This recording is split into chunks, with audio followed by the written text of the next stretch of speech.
Hey, I'm gonna show you how I made this quick sketch of Raphael and Wolverine. Started out just with squiggles. My daughter calls me the scribble master. So I do 2 layers, really rough, big fat pen marker thing or whatever, to rough in where they're gonna go. And this is where I'm figuring out where the figures are, what they look like, where they are on the page. Sometimes it just happens real easily. Sometimes it takes two or three attempts. And then I'm coming in, because it's just a sketch, I'm going to tighten it up with a smaller pen.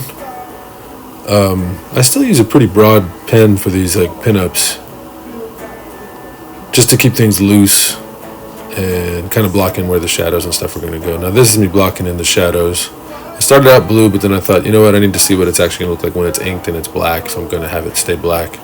So I switched over.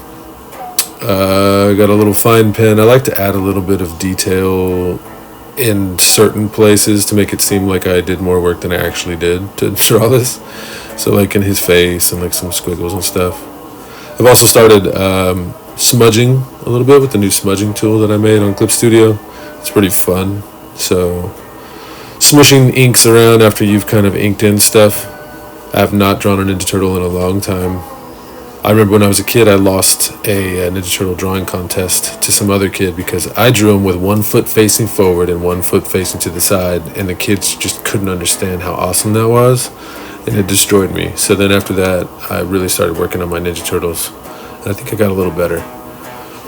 Anyway, so with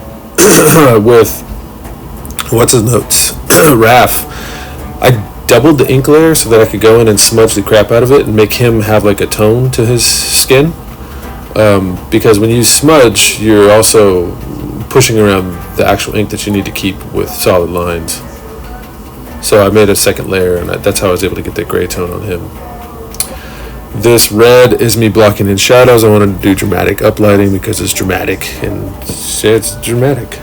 And I just did red to delineate where it was so that I could see what it was that I was blocking in, as opposed to all the black that's there. And that's all just on 1 layer, because this is just a quick thing. I didn't need to separate them if I was going to be coloring them differently. And then with the end here, I kept it red because it looked good. So anyway, yeah, this is the drawing. Thanks for watching.